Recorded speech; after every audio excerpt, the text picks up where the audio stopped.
네, 문재인 대통령과 여야 5당 대표들이 드디어 만났습니다. 16개월 만에 회동이라 많은 관심이 쏠렸었는데요. 방금 전 청와대 회동을 마치고 나온 정동영 민주평화당 대표를 전화로 연결했습니다. 나와 계시죠?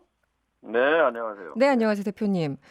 저희가 연결 안 된 줄 알고 굉장히 긴장하고 있었습니다. 네, 왜 이렇게 길어진 거죠, 얘기가? 굉장히 진지했습니다. 네, 사실 오랜만에 만나기도 했지만 지금이 굉장히 어려운 국난 시기잖아요. 그래서 그렇죠. 일본의 무역 보복 문제에 대해서 정말 심도 깊게 진지한 토론이 있었고 음, 또 발표문을 만들었고 네. 금방 지금 아마 청와대 준축안에서 청와대 대변인 오당 대변인이 함께 아마 네. 그 발표문을 읽고 있을 겁니다. 예. 지금요. 네. 그 합의문 형식은 아니고 공동 발표의 형식으로 약간 톤을 낮춘 것 같아요. 어떻습니까?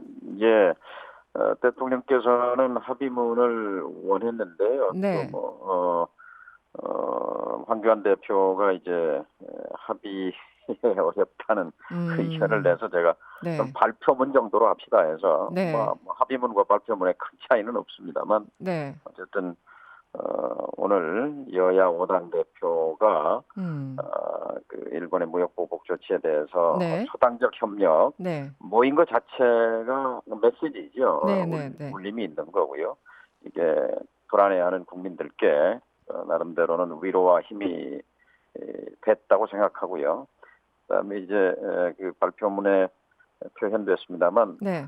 굉장히 이제 의미 있는 대목이 두 가지가 핵심이에요. 이제 네. 하나는 이제 물론 초당 협력이라는 게 그 기본이고 네네네. 그다음에 이게 이제 부당한 경제 보복 조치인데 지금 다가오는 게 이달 말 8월 초에 이른바 일본이 지금 화이트리스트 그러니까 네. 안보상 신뢰 국가 명단에서 빼겠다는 거거든요. 한국을 그렇죠. 네. 안보상 믿을 수 없는 나라다. 음. 이렇게 되면은 그 화이트리스트 국가들에게 주는 수출에 대한 특혜 조치가 네네. 사라지는 거거든요. 그렇죠. 수출 네. 절차 간소화 혜택이 사라지는 거죠. 네. 약 850개 품목에 해당이 되는데 이제 전면적인 경제 보복이 되는 것이고 음. 그다음에 이제 경제 보복을 넘어서 이게 어떤 의미가 있냐면 네. 안보상 신뢰 못한다 그러면 이제 우리가 또 8월 말에 뭐가 돌아오냐면은 한국과 일본 간의 군사정보 보호협정이라는 것을 이명박 정부 때 큰 네네. 파장 속에서 맺었어요. 그랬죠. 네. 이제 그래서 한미일 삼각 군사 협력이 되는 건데요. 이제 그렇게 되면은 뭐 저도 강력히 주장했습니다만 네. 일본이 한국을 안보상 신뢰하지 못한다고 그런 화이트리스트에서 빼는 조치를 취한다면 네. 우리가 일본을 상대로 해서 군사정보를 교류하고 하는 것이 무슨 의미가 있겠어요? 그러면 좀 이걸 이제 지소미아라고 하는데요. 네. 지소미아 영어입니다. 그 네. G는 제너럴이고 네. 제너럴, S는 시큐리티고 이제 오브 그다음에 MIA는 이제 Military Information Agreement죠. 네네. 네. 군사정보 보호 협정. 네. 이 부분이 이제 심각하게 고려될 수 있는 거죠. 이것은 뭐 음. 미국도 화들짝 놀랄 부분이고 일본도 이제 이걸 감수해야 하는 겁니다. 그러니까 네. 미일 동맹, 한미 동맹을 엮는 한미일 삼각 협력 체제가 무너지는 것을 의미하기 때문에 네. 이제 이 부분에 대한 경고를 했다는 것이 이 음. 경고는 일본에 대한 경고이면서 미국에 대해서도 이렇게 팔짱 끼고 있으면 안 된다 하는 네네. 경고를 확실하게 한 거예요. 네. 그래서 보다 분명하게 표현을 하려고 했습니다만 이제 그 자유한국당의 반대 때문에 어렵게 포함이 됐습니다. 네네. 그래서 일본 정부는 경제 보복 조치를 즉시 철회하고 화이트리스트 배제 등의 추가적 조치는 한일 관계 및 동북아 안보 협력을 저해한다. 네네. 그러니 외교적 해결에 나서라 이렇게 이제 음. 돼 있는데 그 문맥 배경이 이제 이런 거죠. 일본이 화이트리스트에서 우리를 빼면 우리는 한일 군사정보 보호협정을 파기할 수도 있다 하는 것을 네. 강력히 이제 경고하는. 야당들이 주장한 것이지요. 네. 지금 대표님 말씀을 들으면 특히 인제 여러 가지 사안이 논의됐겠습니다만 일본 문제에 대해서는 크게 이견이 있을 부분이 없어 보이거든요. 황교안 대표는 왜 합의문 형식을 그렇게 부담스러워했을까요? 네, 뭐 약간의 뭐 시각의 차이는 있지요. 근데 특히 이제 소재 부품 장비 산업에 대한 법적 제도적 지원 부분에 대해서도 강한 부담을 표시했는데요. 이걸 빼자고. 근데 네. 이건 당연한 거거든요. 말하자면 음. 일본에 90% 이상 의존하는 네. 그런 반도체 소재 부품 장비 부분에 대해서 법적 제도적인 뒷받침을 국회가 해야 하는 거죠. 정부가. 네네. 이 부분에 대해서 굉장히 실랑이가 많았어요. 아, 그래서 그렇습니까? 이제 어쨌든 뭐 자유한국당 입장에서는 뭐 여러 가지 당내 사정이 있는 것 같아요. 그래서 네. 뭐 구체적으로 들어가긴 들어갔습니다. 그러니까 이 부분은 그렇군요. 어떤 의미가 있냐면 이제 일본에 의존하고 있는 소재 부품 산업에 대해서 본격적으로 네. 이제 한국이 대책 마련에 나서게 되고 그러면 일본의 업계는 또 긴장하게 되는 거죠. 그렇죠. 네. 그래서 어쨌든 일본에 대한 확실한 메시지를 줄 필요가 있다 하는 차원에서 일단 음. 포함은 됐습니다. 처음부터 이제 일본 이슈 관련해서 제가 이제 질문을 좀 드렸었는데요. 오늘 회동 전반적으로 굉장히 좀 길어졌고, 왜냐면 한 6시쯤 끝날 것이다 이런 예상이 있었잖아요. 그런데 거의 한 7시쯤 끝나셨습니까? 예, 3시간 동안 3시간. 아주 진지하고 네. 아주 심도 깊은 토론이었지요. 전반적으로 어떤 어, 이슈들이 논의가 됐나요? 그러니까 일본 문제가 거의 이제 3분의 2 정도를 차지했고요. 3분의 2 나머지는 정도. 이제 황교안 대표는 이제 경제 정책 기조, 소득주도 성장, 네네. 탈원전, 4대 강포 이런 문제를 제기해서 이제 토론이 됐었고 네. 이제 각 대표들이 다 얘기했습니다만 이제 저는 이제 이 하나는 가습기 살균제 피해자 얘기하고 네네. 그다음에 이제 재벌 대기업들의 비업무용 뭐 부동산 네. 그러니까 혁신 성장을 하려면 기업들이 기술 투자와 사람 투자를 해야 되는데 땅 투자에 골몰하거든요. 이거 좀 네. 규제해야 된다라는 네. 것이고 이런 부분을 좀 집중적으로 제기했고요. 그다음에 공통적으로 이제 손학규 바른미래당 대표나 심상정 대표는 이제 선거제 개혁과 함께 네네.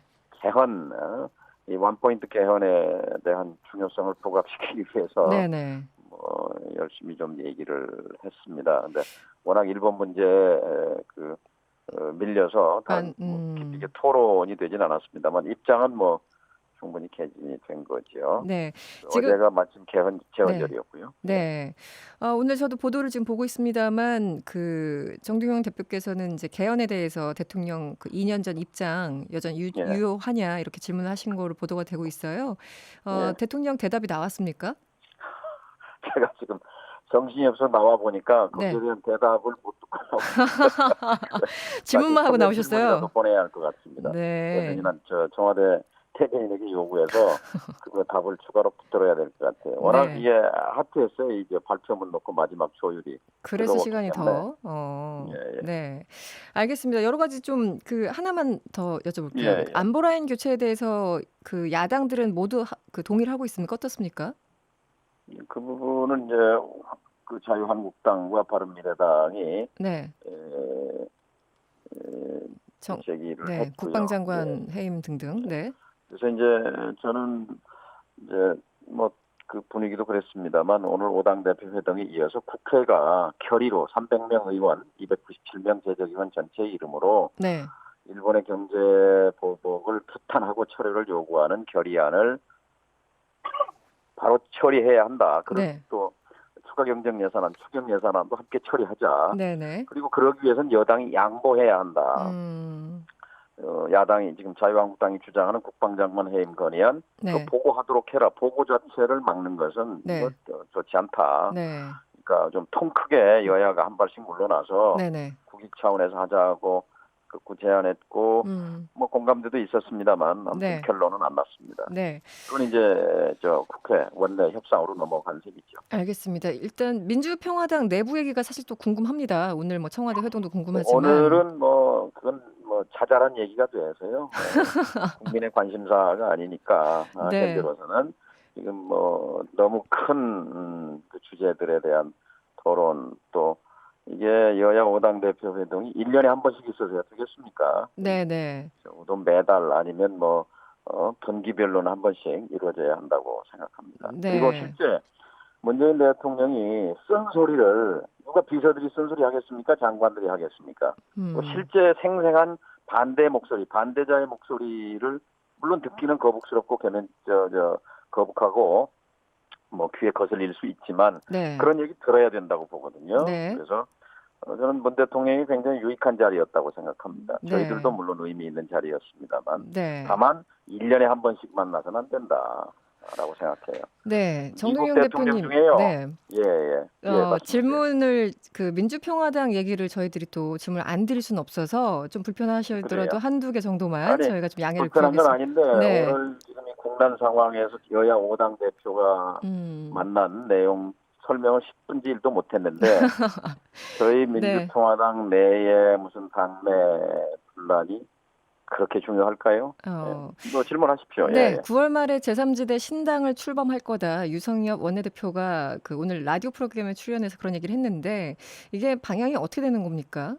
정치는요 명분으로 하는 겁니다. 명분. 네. 그러니까 대의명분이 있으면 되는 거고 없으면 안 되는 겁니다. 네. 그러니까 탈당하면 무소속이지요. 네. 근데 민주평화당 의원 몇 명이 탈당해서 나간다고 신당 무슨 명분인가요? 음. 저는 그것은 명분이 없는 일이라고 생각합니다. 당내에 네. 이미 큰 변화는 필요하다. 큰 변화를 음. 추진하는 위원회를 구성하자. 그래서 밖에 새로운 정치 세력을 형성하기 위한 노력을 함께 하자라고 제안해 두고 있는 상태죠. 네. 뭐 유성엽 원내대표 등등 해서 10여 명의 의원들이 어떤 주장을 했다. 이것을 일단 차치하고 그 민주평화당 사실 지지율을 보면 그렇게 높은 편이 아니지 않습니까? 솔직히. 그런 예. 상황에서 대표 입장에서는 계속 이렇게 지지부진하게 있을 수는 없고 뭔가 묘책이 좀 있으셔야 될 텐데 그게 좀 답답하다는 의견이 이렇게 표출되는 것이 아닌가라는 생각이 들어서요. 방법이 좀 오늘 있습니까? 아침인가요? 네. 광주에서 나오는 신문이 이 정의당 10%, 민주평화당 10%, 민주당은 높지요. 네. 그런데 지금 의원들은 다 호남이 지역구예요. 그 네네. 지역구에서 10% 지지율을 20%로 올리면 인물 경쟁력으로 승리할 수 있습니다. 음. 그리고 제2의 안철수를 찾자 그러는데 네. 그 지역에서 본인이 제2의 안철수가 되려고 노력하면 된다고 생각합니다. 네. 알겠습니다. 그 뭐 구체적인 답변을 지금 좀 꺼려하시는 것 같다는 느낌이 드는데. 아니요. 네. 답변 다 할 수 있죠. 네. 네. 그 제3지대 신당은 그러니까 물론 지금 유성엽 의원 등등은 뭐 탈당, 분당 이런 얘기는 안 하고 있습니다. 새로 조금 그러니까 그 좀 개선을 하자. 그래서 새로운 인물들을 수혈하고 새로운 신당 창당 이 방향으로 가자라는 건데 지금 대표님이 반대하고 있는 것처럼 그렇게 얘기가 들리거든요. 근데 기본적인 방향성은 그러니까요, 맞지 이 않습니까? 신당 논의하는 그 뿌리에 뭐가 있냐면요. 네. 제가 어제도 말씀드렸지만 한 원로 정치인이 이렇게 말합니다. 말하자면 비례대표 선정권과 공천권을 내놓아라. 근데 지금 공천권 얘기할 때입니까? 국민들이 어떻게 보겠어요? 음. 사실은 그 속에 당권 투쟁이 있는 겁니다. 네. 명분 얘기하는데요. 정동영이 당대표 내려놓고 다들 기득권 내려놓으라. 이제 이런 그 토론이 있었는데요. 네. 명분도 없고 이유도 없지만 그 토론에 참석했던 한 의원이 이렇게 말했어요. 저 의원들이 다 기득권 내려놓자고 하고 새로운 정치 세력, 뭐 신당 얘기하는데 네. 그게 진정성이 있으려면 여기 계신 분들 의원 불출마 선언을 다 하십시오. 그러면 진정성이 될 거고 새로운 사람이 몰려들 겁니다. 네. 그냥 다들 한마디도 못해요. 음. 그러니까 결국은 이제 이 시기가 되면 네. 선거가 다가오면 모두가 다 자기 살 길을 찾는 거거든요. 근데 그것이 국민들한테 그렇게 감동을 줄 수 없어요. 네. 국회의원들의 살 길이 중요한 게 아니라 국민들의 살 길이 더 중요하잖아요. 왜 정치를 합니까? 자기 이 살 길도 물론 도외시할 수는 없겠지만 네네. 국민들의 살 길을 열심히 찾다 보면 자기 살 길도 사는 거죠. 네. 찾는 거죠. 예. 그래서 지금 어쨌든 간판으로 내년 총선에 자신이 있으신 겁니까, 대표님?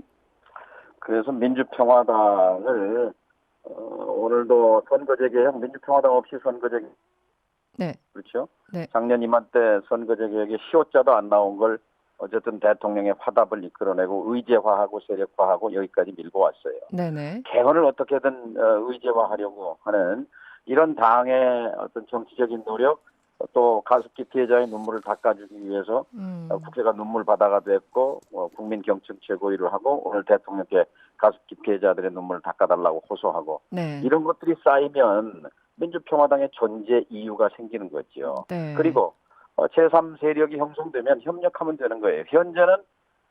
현재는 정치 세력으로 현역 국회의원 말고 제3세력이 밖에는 형성돼 있지 않잖아요. 근데 민주평화당 의원 몇 명이 나간다고 그게 제3세력, 신세력이 됩니까? 네. 그리고 국민은요, 지금 수준이 아주 높습니다. 네네. 그러니까 대의 명분과 왜 저러지 하는 거에 대해서 충분히 국민을 설득시키지 못하면 그것은 사는 길이 아니라 그 반대가 될 수 있죠. 네, 알겠습니다. 대표님 말씀 들으시면서 1233번님이 문자 주셨어요. 이 대통령과 5당 대표님들 확실하게 독도에 가셔서 회동 한번 더 해주시면 안 될까요? 이런 문자 주셨는데 어떻게 답변하시겠어요? 이명박 대통령이 최악의 결정을 한 게 독도 방문입니다. 김대중 대통령은요, 우리가 네. 갖고 있는 물건인데 문제가 생기지 않도록 그냥 실효적 지배하면 된다. 네. 이것을 정면으로 거슬러서 네. 자신의 지지율이 추락하니까 독도 방문 이벤트를 통해서 이 문제를 국제 문제화 해버린 이명박 대통령의 우를 다시 범해서는 안 됩니다. 알겠습니다. 오늘 말씀 고맙습니다. 예, 감사합니다. 네, 지금까지 정동영 민주평화당 대표였습니다. 여러분의 퇴근길을 꽉 채워드립니다. 평일 저녁 6시 5분 이승원의 세계는 그리고 우리는